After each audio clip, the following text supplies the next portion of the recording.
त्यानंतर एक मोठी बातमी आहे कोल्हापूरमधून। कोल्हापूरमधल्या राजाराम कारखान्याच्या बॉयलरला आग लागलेली आहे। कोल्हापूर शहरातील अग्निशमन दलाच्या सर्व गाड्या या घटनास्थळी सध्या रवाना करण्यात आलेल्या आहेत। या घडीची ही मोठी बातमी आहे। राजाराम कारखान्याच्या बॉयलरला भीषण आग लागल्याचं कळतंय। ही आग विझवण्याचे सध्या प्रयत्न सुरू असल्याचं आपल्याला दिसतंय। अतिशय भीषण अशी ही आग आहे आणि आगीवरती नियंत्रण मिळवण्याचे अग्निशमन दलाकडून सध्या प्रयत्न सुरू आहेत। कोल्हापूरमधील राजाराम कारखान्याच्या बॉयलरला ही आग लागल्याची आपल्याला माहिती मिळते।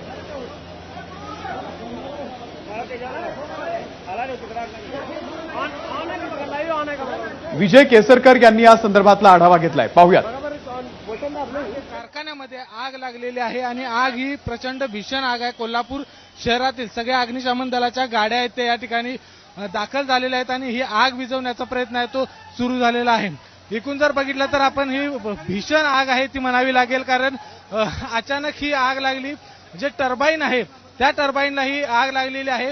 आपल्यासोबत इथले काही कर्मचारी आहेत। तुम्ही ही आग नेमकी कधी बघितलाय दादा मला सांगा? चालू झाल्यावर इथं लगेच लागली आग। ती बेकास होतं, बेकास नाही पण ती कटिंग चालू होतं वाटतं, ती बेकासला लागली वाटतं। कारखाना आता सध्या बंद आहे? हा सध्या बंद आहे। हे नेमकं कशाला लागली आग? हे बेकास होतं खाली, ते बेकास पेटलं आणि आईला जरा लागलं ते। तर आपण बघितलं की ही प्रत्यक्षदर्शी बघितलेली हे सगळे कर्मचारी आहेत, नागरिक आहेत। अग्निशमन दलाच्या सर्व गाड्या कोल्हापूर शहरातल्या ज्या अग्निशमन दलाचे वेगवेगळे जे विभाग आहेत त्या वेगवेगळ्या विभागातल्या सगळ्या गाड्या आहेत त्या या ठिकाणी दाखल झालेल्या आहेत आणि आग विझवण्याचं काम आहे ते सुरू झालेलं आहे। इथले काही अधिकारी आहेत, मला सांगा दादा ही कशाला नेमकी आग लागलेली आहे कारखान्याच्या? मिल टर्बाईनवर मिलच्या टर्बाईनला ही आग लागलेली आहे आणि त्याच्यानंतर ही आग आहे ती खूप मोठ्या प्रमाणात भडकली। या ठिकाणी अग्निशमन दलाचे जे जवान आहेत ते शर्थीचे प्रयत्न करत आहेत ही आग विझवण्यासाठी, मात्र अद्याप ही आग आटोक्यात आलेली नाही। साधारण किती वेळ झाली ही आग लागलेली आहे?